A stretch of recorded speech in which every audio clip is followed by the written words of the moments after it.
think I was 11, I was in 5th grade, maybe I was 10, and I noticed myself starting to get depressed shortly after my friend committed suicide. And shortly after that, we moved out here to Utah. 8th grade, my uncle committed suicide, and I think that's about when I started cutting and stuff too.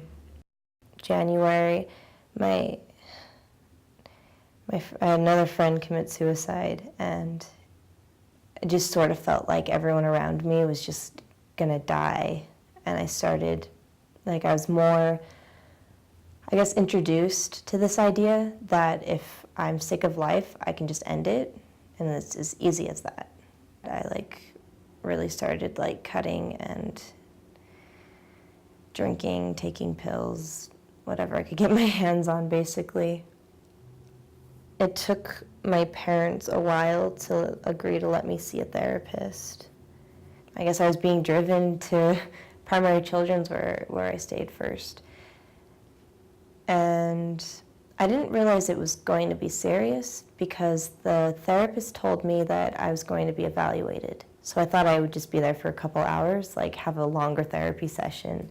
I had 7 diagnoses, and I only talked to the therapist 5 times for about 20 minutes. Major depression, severe, obsessive compulsive disorder, anxiety disorder, agoraphobia, anorexia nervosa. So after about 5 months, I think it was about 4 months in residential, and I actually had 3 weeks where I was in day treatment, but after a suicide attempt, I was sent to the emergency room.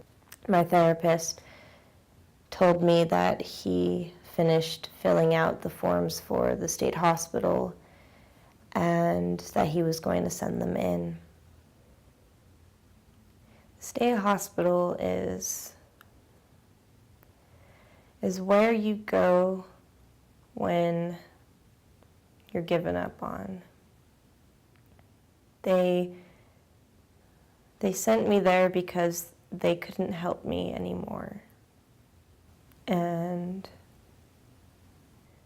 you're just kind of thrown into there and taken out of everything, I guess, life. You don't have any rights. You don't have any privacy. You don't have any friends. You barely have your family to hold on to. When I was in there after a month, I had a staff tell me that I was a lifer.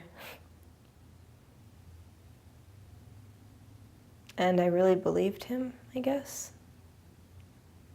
I guess they didn't really know how to treat me. I didn't know why they had me on so much medication.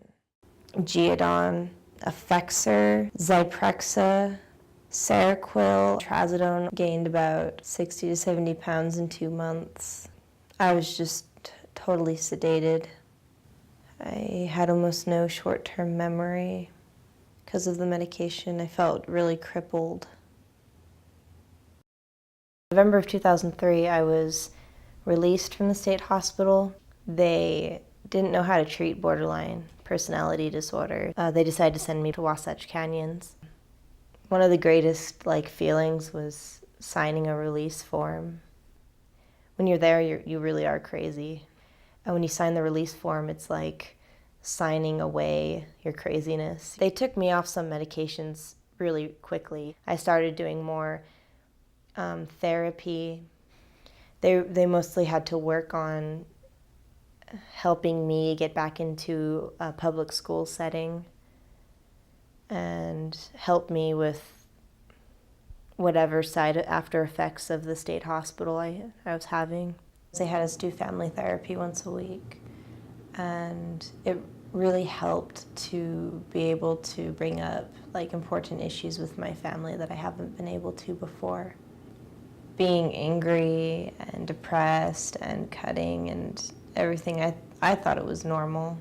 And I kind of was able to face reality in treatment. I was able to talk about it with a professional who could kind of help pinpoint where things may be coming from.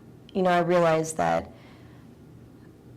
basically I choose how I feel, and if something happens, I can choose what I'm going to do about it.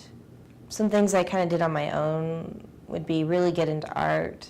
I went about a year where I did painting. The next year I did some drawing. Music, I was in a band for a couple of years. I was able to express things that way, eventually getting into photography. And right now, that's a big part of what I do to relax. Things do get better, and they can, and you have to choose that it gets better.